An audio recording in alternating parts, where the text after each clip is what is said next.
Hair band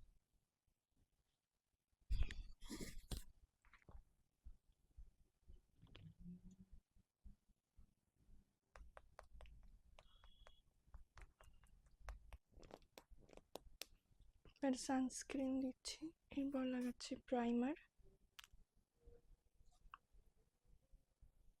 এবার লাগাচ্ছি stove cream,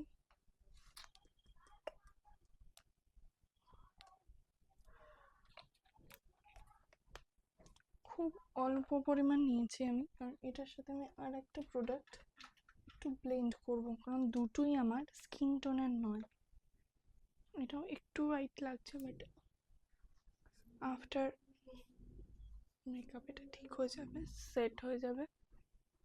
আমার যে মেকআপে বিশাল নলেজ তা একেবারেই নয়। ব্লেন্ড কম্প্যাক্ট দিয়ে চোখটা করে নেবে।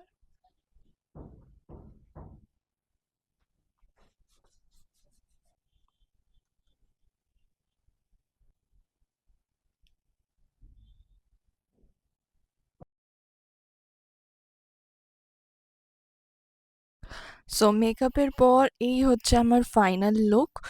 আমার শাড়ি পরাও কমপ্লিট, এবার হচ্ছে গয়না পরার পালা। আর এই দেখো আমার গয়নার বাক্স খুলে গেছে।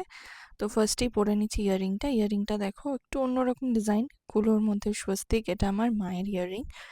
আর পরলাম হাতে একটা বালা, আর জাস্ট দুটো একদম সরু সরু হার পরেছিলাম, একটা চোকার টাইপ আর একটা একটু লং চেনের ওপর। এই ছিল আমার গহনা। তো কেমন লুকটা লাগছে তোমরা অবশ্যই জানিও। আর বিয়েবাড়ির ব্লগ কিন্তু এখন আসতেই থাকবে, তো অবশ্যই আমার পেজে নতুন হলে ফলো করে নিও, চ্যানেলে নতুন হলে সাবস্ক্রাইব করে নিও। আর এই দেখো এই হচ্ছে আমার ফাইনাল লুক। কেমন লাগলো ভিডিওটা অবশ্যই জানিও, আর আমাকে কেমন লাগছে সেটাও কিন্তু জানাতে ভুলো না। ওকে, চলো বাই, দেখা হচ্ছে পরের একটা ব্লগে খুব তাড়াতাড়ি।